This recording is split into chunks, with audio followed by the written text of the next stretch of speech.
Sa loob ng 8 taon, papataas ang inilalaang budget ng gobyerno sa Department of Health o DOH. Pero kamakailan, isang multi-billion peso project ng nakaraang administrasyon ang natuklasang hindi natapos at questionable ang pagpapatupad. Ang proyektong pagtatayo ng mga barangay health station. Mahigit 1 taon na raw natapos itong barangay health station, kaso nakakandado pa rin dahil hindi pa na ito-turn over sa kanila. Ito yung kanilang toilet, hindi pa rin natatapos. Kita nyo yung sahig. May gripo. Wala naman linya ng tubig. Ano ang nangyari sa bilyong pisong halagang proyektong ito?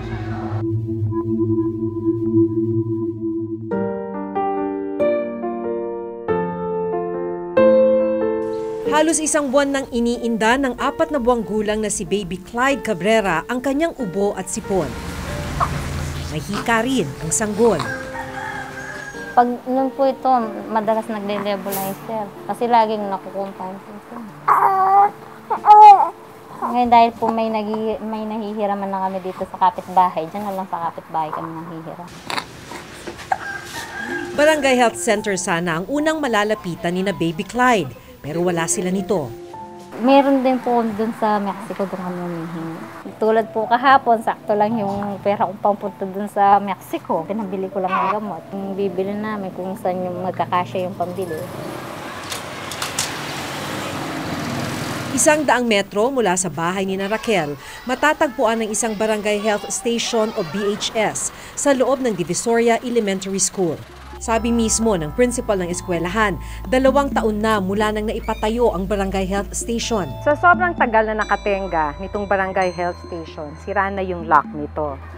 Dito sa loob, madumi na yung loob nitong barangay health station. Ito yung toilet.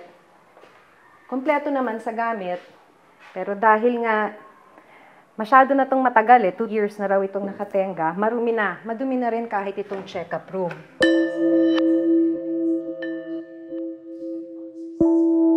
Complete naman po yung gamit, may cabinet pa. So, ang kulang na lang ho, syempre yung tao, yung gamot, para talagang maging health station siya. So talagang nakatiwangwang lang po to.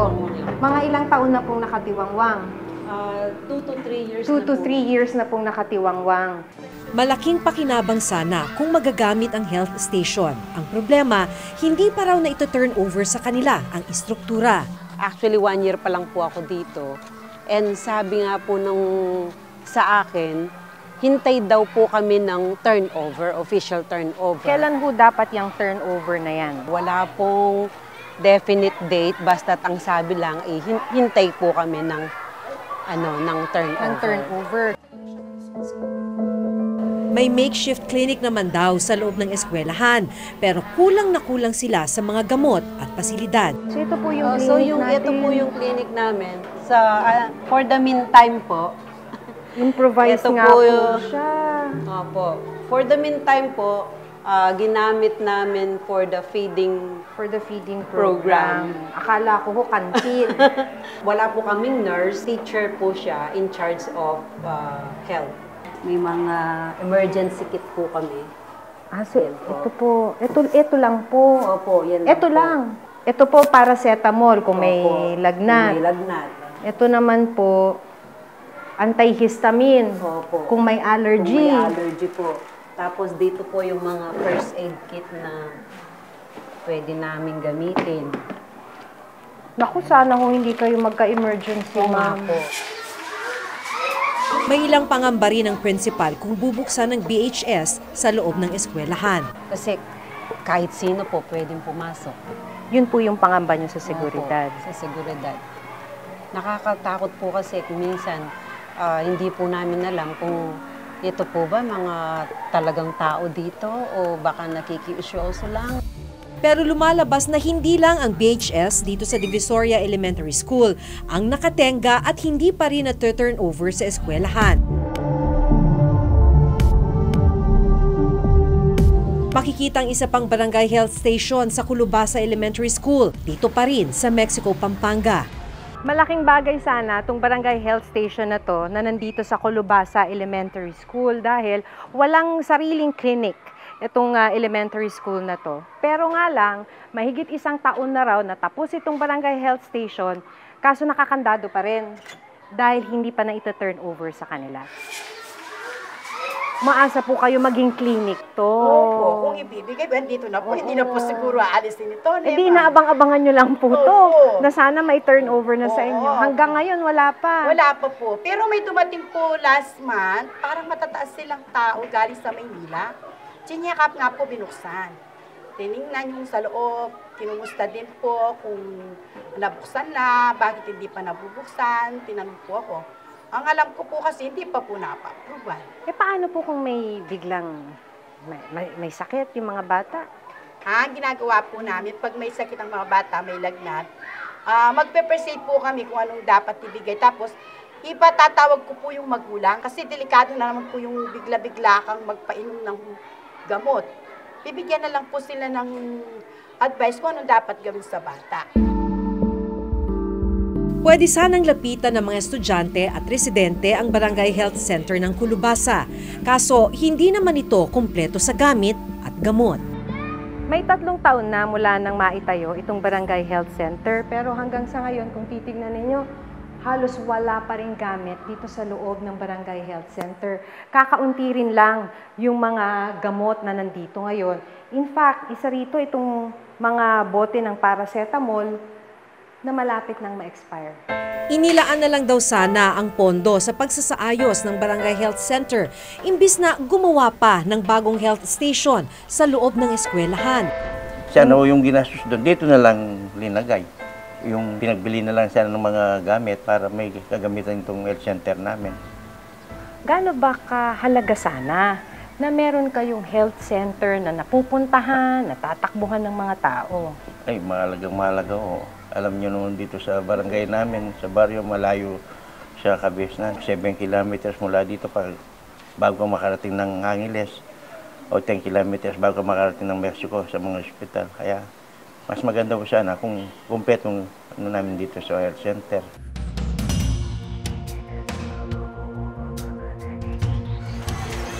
Dito naman sa GSIS Village Elementary School sa Sangandaan, Quezon City, pansamantalang ginawang principal's office ang Barangay Health Station.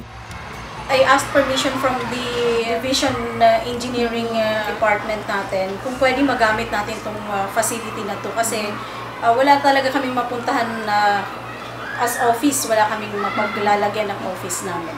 Inaayos raw kasi ang opisina ng principal sa kasalukuyan, kaya humingi sila ng pahintulot sa Department of Education o DepEd na ang BHS muna ang gawing opisina. Eventually, I am planning to have this as a functional school clinic. Mas maganda kasi at least mayroon silang may magagamit ng clinic, ang clinic natin, ang school clinic natin.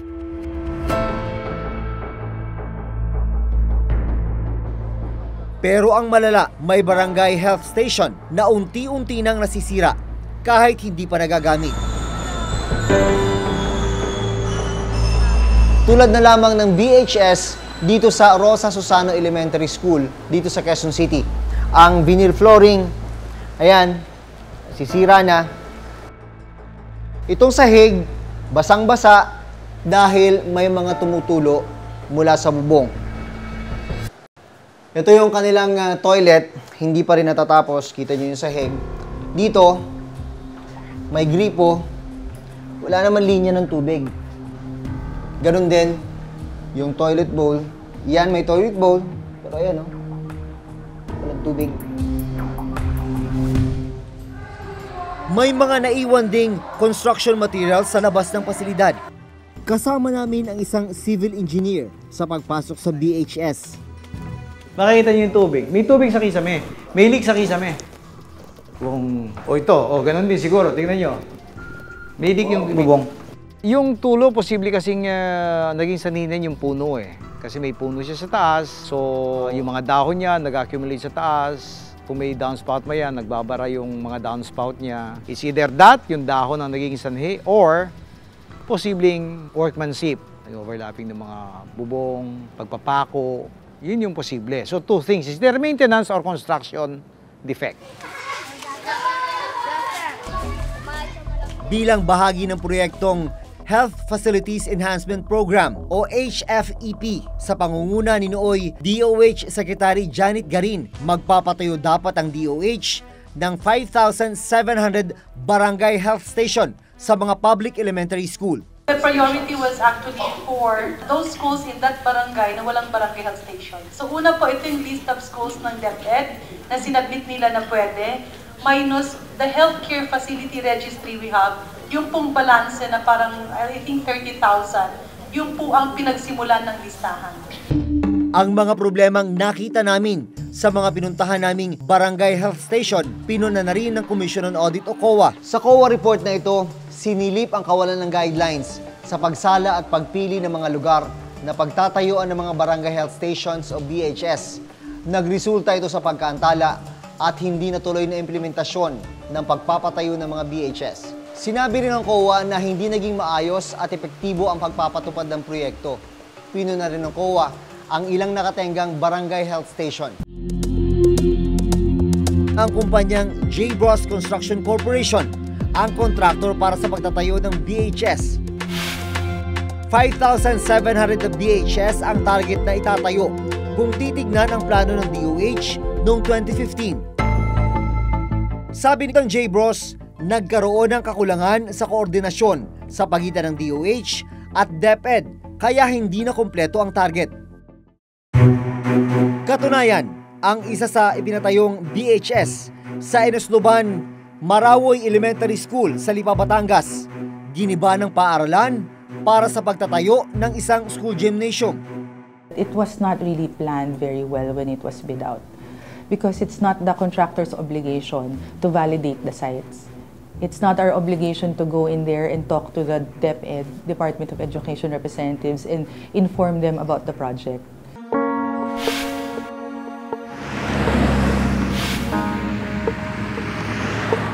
Pinuntahan ng Reporter's Notebook ang nasabing eskwelahan sa Lipa. Wala na nga ang itinayong BHS dito. Ang una naman parang sabi kung kakailanganin ng school ang space, di walang magagawa kundi tanggalin yung health station na yon. At yun nga, kinalas na nila. Yung mga school administrators or school principals, barangay captains, they were not aware. During my time, we had joint meetings. Yeah. Regional directors of DepEd and regional directors of DOH, nagkakaroon kami ng joint meeting. What we missed out was the provincial superintendent because we presumed, just like in our setting, that it's regional director and regional director. I think that validation was the consent of the principal taken. We were coordinating with the central office and then our directors were coordinating with their counterpart at the regional level. Isa pa sa naging problema ang hindi nagkakapareho sa bilang ng mga natapos na BHS. Ayon sa DOH, 270 health stations lang daw ang nakumpleto ng J. Bros. Ang iba kasing BHS, hindi naman daw talaga functional dahil wala namang kuryente at tubig. It was very clear that the basis for progress bidding was completed units. What value is there to a 20% accomplishment of works, meaning bill of quantities? Is it to the DOH? Because what we need are functional barangay health stations that can provide the services. Paano nga ba pinondohan ng bilyong piso ang proyektong pagpapatayo ng mga barangay health station? Sa dokumento mula sa DOH, hinati sa dalawang phase ang proyekto. Ang Phase 1, kung saan magtatayo ng 3,200 BHS, ay pinondohan ng 4.4 billion pesos. Ang Phase 2 naman, kung saan magtatayo ng 2,500 BHS, ay may pondong 3.7 billion pesos. Nakuha ng Reporter's Notebook ang kopya ng SARO o Special Allotment Release Order mula sa Department of Budget and Management o DBM para sa Phase 1 ng proyekto. Nakasaad dito na naglabas ng 9.4 billion pesos noong 2015 para sa implementasyon ng mga proyekto sa ilalim ng Health Facilities Enhancement Program. 4.4 billion pesos rito ang inilaan para sa Phase 1. Sabi ni Yusek Domingo, nauna nang ibinayad ng DOH sa J-Bros Construction ang mobilization fee na 15% para sa dalawang phase ng proyekto o halagang 1.2 billion pesos. Kasi upon signing of the contract, yung the administration din, kasama yung parang may advance payment or tawag nating mobilization fee of 15%. So yung 15% ng 8.1 billion, halos 1.2 billion yun, na release na sa contractor. Sinang-ayunan naman ito ng J-Bros. After award of the contract, we were given advance payment of 15% for Phase 1 and then 15% for Phase 2. 15% ng Phase 1 is nasa 668 million. Yung sa Phase 2, nasa 500 plus million. May 2017, nang magbigay daw ng progress billing ang J-Bros sa DOH. Ang halaga, 1.2 billion pesos para sa naitayo nilang mahigit 500 BHS. Pati na rin ang mga hindi pa natatapos. Gayunman, hindi raw nakapagbayad ang DOH. Kaya nitong March 2018, nagsumiti sila ng Notice of Termination para sa proyekto. Pero dahil kasama na raw sa nagastos ng contractor ang mga na-deliver na materyales at karagdagang naipatayong BHS, umabot na sa 2.3 billion pesos ang sinisigil ng J-Bros sa DOH. Hindi ho yan claim para lang sa 429 units na sinasabi ho ngayon sa media. Yung natapos namin as of termination, nasa 542 units. Yun, completed units na pwede nang magamit. 258 doon, kompleto yung dokumento. So ngayon, nung nandito na kami na-terminate na, expressly sinasabi ng contract, pwede nyo na ngayong singilin lahat ng mga materials na order ninyo at materials ng mga na-deliver nyo na kahit na hindi pa yan na-install. Sagot ng kasalukuyang opisyal ng DOH, mababa pa sa 20% ang kabuang accomplishment ng J-Bros, kaya hindi nila maaring ibigay ang hinihinging kabayaran. Pagkakaintindi namin sa kontrata nakalagay is that pwede silang maningil after 20% of buildings have been completed, no? Meaning, kung 3,200 yung phase 1, kapag nakakompleto ka ng 640 na buildings, pwede ka nang maningil. Yung tinatawag nating progressive billing. Kaya lumalabas na 1.2 billion pesos na mobilization fee ang naibayad ng DOH sa J-Bros. Nang aming usisain kung nasaan ang natitirang pondo na nasa 6.9 billion pesos. Sa bangko na, nasa account na siya ng Department of Health. Pag binigyan ka kasi ng gobyerno, bawa ng kontrata ka, nag-bid ka, bibigyan na sa'yo na yung cash by that time. Tapos, ibabayaran mo siya as you fulfill the contract. Pero since hindi naman na-fulfill pa ngayong contract, tapos ngayon nga pinapaimbestigahan pa natin at hindi nagbabayad, nandun lang yung pera, pero hindi mo rin siya pwedeng galawin. Hindi mo siya pwedeng galawin kasi budgeted siya for that project. Sa 2 taong pagkatiwangwang ng mga barangay health station, unti-unti nang nasira ang ilan. If the contract was finished, completed according to terms and conditions, then we have a defects liability period of 1 year. Pero ang pwede lang namin guarantee, yung based sa workmanship namin. Yung sa specifications, kung hindi kami nag-comply sa specifications, kasama sa warranty namin yun. Pero pag ang difference is yung specs na binigay nila, hindi akma, then hindi namin wina-warranty yun. Liability ng designer yon, which is in DOH. Lahat ng napuntahan ng reporter's notebook na barangay health station, hindi pa na-turn over sa elementary school kung saan ito nakatayo. Kaya ang ilang BHS nakatenga. Itong deficiency na to o kakulangan, malaking kapalpakan doon sa implementation ng pagtatayo ng barangay health stations. Talagang dinefeat yung purpose ng DOH bilang ahensyang pangkalusugan na mag-e-ensure ng public health care services para sa mga tao na karamihan ay halos hindi na nakakatanggap ng sapat na serbisyong pangkalusugan. Kulang na nga, tapos may pera ninilaan, pero napunta rin sa kapalpakan. Kailangan muna kasing ma-settle yung yung kaso kasi hindi mo naman siya pwedeng gamitin at take over ng, 'di ba, ng hindi malinaw. Kasi sayang din naman, di ba, nandyan na. In fact, nakapag-down payment na nga tayo ng malaki dyan sa mga yan. So, kung sakaling ma-settle na nga itong usapin at ma-turn over siya, then the Department of Health and the Department of Education will get together and decide kung anong gagawin na mabuti sa kanila, kung sa eskwela na lang ba siya, o kung gagawin ba siyang health center para sa barangay. Maraming Pilipino ang walang pambayad sa mga doktor at ospital. Para sa kanila, ang barangay health station sana ang pag-asa.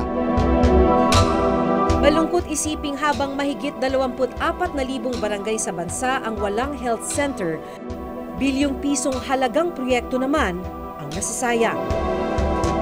Hanggang sa susunod na Huwebes, ako si Jun Veneracion.